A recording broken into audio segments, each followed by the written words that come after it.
جی سر، آپ کیا سمجھتے ہیں کہ موجودہ جو رہبر ہیں، سپریم لیڈر ہیں آیت اللہ مجتبیٰ خامنہئی، ان کے آئندہ کے اقدامات کیسے ہو سکتے ہیں ایران کے حوالے سے اور مشرق وسطیٰ کے حوالے سے، اور جو ان کی آگے جو اسٹریٹجی ہوگی اس کے حوالے سے کیا آپ سمجھتے ہیں؟ مجاہد صاحب، اس میں بہت سی باتیں ہیں کہنے کو، لیکن ایک بڑی بات جی کہ جنگی حربوں میں سب سے پہلے جنگ کا جو آلہ ہوتا ہے نا، کہتے ہیں جنگ جیسے ہی شروع ہوتی ہے وہیں پہ سچ مر جاتا ہے۔ اچھا، جنگ شروع ہوتی ہے تو سچ کی موت ہو جاتی ہے۔ یہ میں نہیں کہہ رہا، ڈکشنریاں پوری دنیا یہ مانتی ہے، یہ گولڈن ورڈز میں سے آتا ہے۔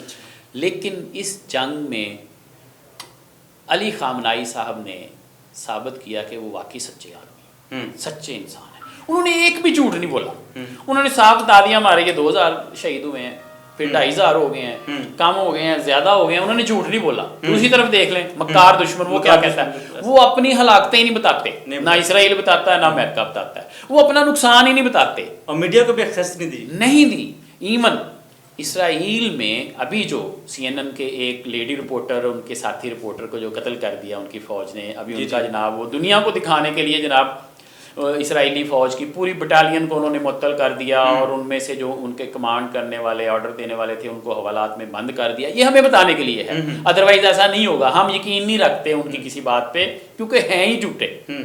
ان کا جنگ کا سب سے پہلا ہتھیار اسرائیل کا، امریکہ کا یہی ہوتا ہے کہ جھوٹ بولنا ہے، اپنی ہلاکتیں کسی کو نہیں بتانی، دوسرے کی ہلاکتیں بڑا چڑھا کے اپنے گودی میڈیا کے ذریعے پیش کرنی ہے، ٹھیک ہے۔ اب اس جنگ میں جو دشمن نے کام کیا، علی خامنہئی صاحب جو سپریم لیڈر ہیں، ان کو شہید کر کے اسرائیل، امریکہ پچھتا رہے ہوں گے کہ ایک 80 سالہ بزرگ کو شہید کر دیا۔ ان کے جانشین، ان کے بیٹے مجتبیٰ علی خامنہئی صاحب، جو ان کی جگہ اب انہوں نے سپریم لیڈر کی طور پہ قیادت سنبھالی، وہ جوان ہیں، جوشیلے ہیں، اور وہ امریکہ اسرائیل کو علی خامنہئی صاحب کی نسبت بہت زیادہ ٹف ٹائم دیا انہوں نے، اور اس ٹف ٹائم کا رزلٹ آپ دیکھ رہے ہیں کہ آج اسرائیل بھی چھپ کے بیٹھا ہوا ہے، امریکہ بھی ڈر کے بیٹھا ہوا ہے، اور امریکہ جو ہے وہ خود ابھی 2 دن پہلے امریکہ نے جناب درخواست کی ہے جی ساڈا مذاکرات، یار مذاق بنا کے رکھ دیا انہوں نے۔ سپر پاور لفظ پتہ نہیں کس چیز کا نام رکھا ہے انہوں نے، سپر پاور، کہ امریکہ خود اپیلیں کر رہا ہے۔ ابھی 2 دن پہلے پھر انہوں نے اپیل کی ہے صدر ٹرمپ صاحب نے ایران سے کہ جناب ہمارے ساتھ آپ ٹیبل پہ آئیں اور مذاکرات کر لیں۔ بھئی یہ جنگ لگائی ہے آپ نے یا کوئی اسٹیج ڈرامہ کر رہے ہیں آپ؟ کر کیا رہے ہیں؟ اور ایک چیز، جو شہید سپریم لیڈر علی خامنہئی صاحب تھے، جب ان کو شہید کیا گیا تو وہ قرآن پاک کی تلاوت فرما رہے تھے، اور وہ ایک ایسے لیڈر تھے کہ وہ اپنی زندگی میں انہوں نے سب سے زیادہ رہنمائی قرآن پاک سے لی۔ بالکل ایسے۔ اور ان کے جو بیٹے موجودہ سپریم لیڈر ہیں، وہ بھی انہی کے نقش قدم پہ چلے ہیں۔ ان کی اور ان دونوں کی باپ بیٹے کی طبیعت میں صرف اتنا سا فرق ہے کہ اب جو مجتبیٰ علی خامنہئی صاحب ہیں، یہ جوشیلے ہیں، جو کہ میں سمجھتا ہوں اسرائیل، امریکہ پچھتا رہے ہوں گے کہ 80 سالہ بزرگ جو تھے ان کو ہم نے شہید کر دیا۔ اب ان سے جوشیلا جو ہمارے مد مقابل ایک کمانڈر، سپریم لیڈر آئے ہیں، تو وہ ان کو زیادہ ٹف ٹائم دے رہے ہیں، اور یہ یقیناً ان کے لیے پچھتاوے کا باعث ہوگا۔ اور آئندہ کے اقدامات کیا دیکھ رہے ہیں کہ آئندہ کے جو اقدامات کریں گے وہ کس حوالے سے ہوں گے؟ مجاہد صاحب، آئندہ کے اقدامات جو ہے نا، وہ کہتے ہیں ڈیوڑی دا ویڑے دا حال تے ڈیوڑی تو ہی نظر آ جاتا ہے۔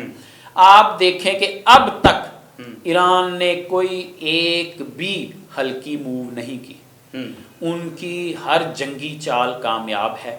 بالکل، دشمن کہتا رہا کہ جناب ہم نے ان کے ایٹمی اثاثے تباہ کر دیے، 10 دن امریکہ چیختا رہا، اسرائیل چیختا رہا، بحریہ تباہ کر دی، فضائیہ تباہ کر دی۔ اچھا یار، اگر ان کی بحریہ بھی تباہ ہوگی، ان کی فضائیہ بھی تباہ ہوگی، اب آپ مذاکرات کی بھیک کیوں مانگ رہے ہیں بھائی؟ اب کیوں بار بار ان کو میسج دے رہے ہیں کہ جناب ہمارے ساتھ مذاکرات کر لیں؟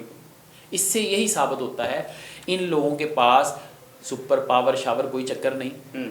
سپر پاور یقیناً پوری کائنات پہ اللہ وحدہ لا شریک ہے۔ یہ انہوں نے زمینی طور پہ جملے اپنے لیے جو ہے نا وہ تاج بنا کے تو سجائے ہوئے تھے، لیکن اللہ تعالیٰ نے ان کے جھوٹ کا پول کھول دیا ہے۔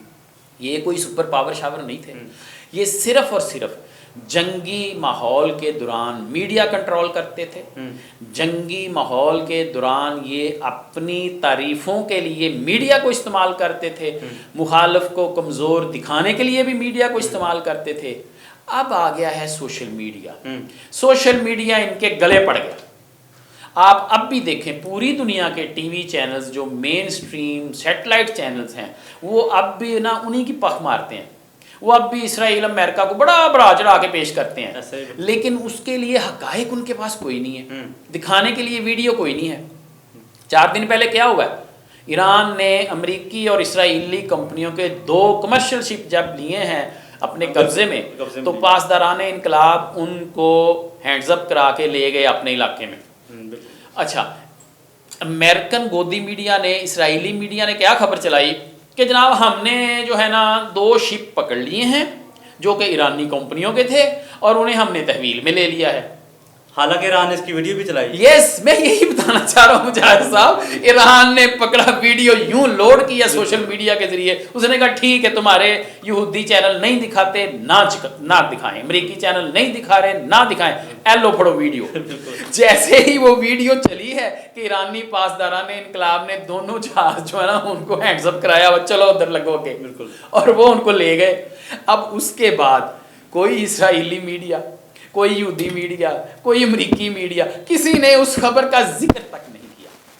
آپ دیکھیں کہ اس طرح یہ لوگ جھوٹ پھیلاتے ہیں اور لوگ ان کی باتوں میں آ جاتے تھے، اب نہیں آئیں گے۔ اب یہ سوشل میڈیا جسے ہم زحمت سمجھ رہے تھے، it's a blessing for Iranian nation, not only for the Iranian nation, it's blessing for whole of the world, whole of the nations, it's blessing for Muslims.